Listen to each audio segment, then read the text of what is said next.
Bonjour, c'est Denis de ADBO. Dans ce tutoriel Google SketchUp, nous allons voir la notion de composant et surtout la mettre en application avec la notion de groupe. On va voir que c'est des notions assez proches.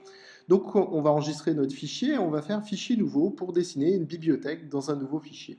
Donc on va prendre l'outil rectangle par exemple et là je vais faire un rectangle de 140 cm par 40 cm de profond. L'idée c'est de dessiner une bibliothèque d'une marque d'ameublement suédoise.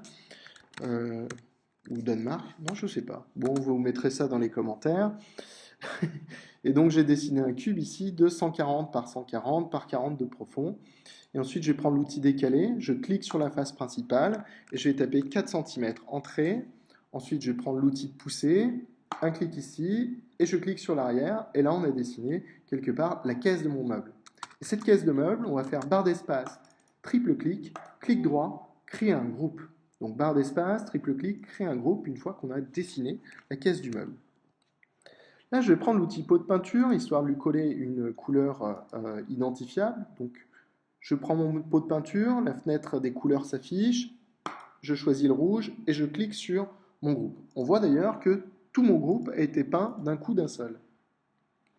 Barre d'espace, je clique à l'extérieur. Je vais prendre l'outil rectangle, je clique sur un coin, et je clique sur le coin opposé. Et là, on voit une face qui scintille. Cette face, elle scintille parce que j'ai une face ici, qui est la face de mon futur rayon, et j'ai la face de ma caisse de meubles.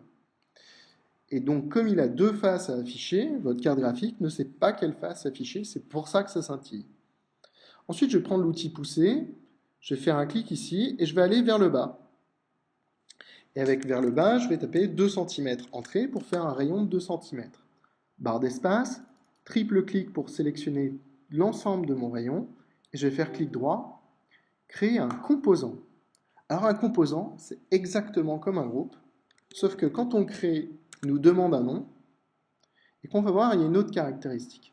Donc ensuite, on va utiliser la fonction matrice qu'on a vue dans un tutoriel précédent pour remettre des rayonnages sur notre meuble Ikea. Pardon, il ne fallait pas le dire. On oublie tout. Donc je prends déplacer, j'appuie sur Alt sur Mac ou CTRL sur PC, et là je vais cliquer sur le point inférieur ici. Et je vais venir enterrer à nouveau le rayon du dessus, un clic, et je vais taper divisé par 5 entrées pour faire 5 rayons. Je sélectionne celui du bas, je le supprime, je sélectionne celui du haut, je le supprime.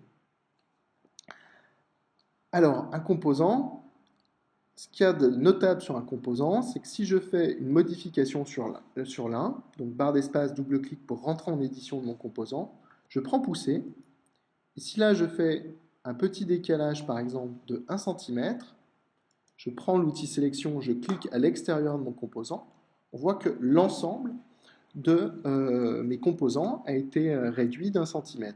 Et ce serait d'ailleurs la même chose si jamais je faisais par exemple un perçage ou un dessin quelconque sur mon composant.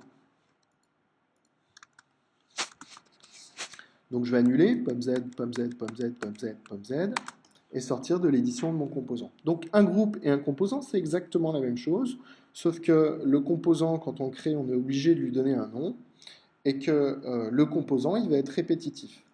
À savoir, si par exemple, je sélectionne donc, avec l'outil sélection et une fenêtre de sélection, je sélectionne l'ensemble de mon meuble, je prends l'outil déplacer, j'appuie sur Alt sur Mac ou CTRL sur PC, un clic, un clic.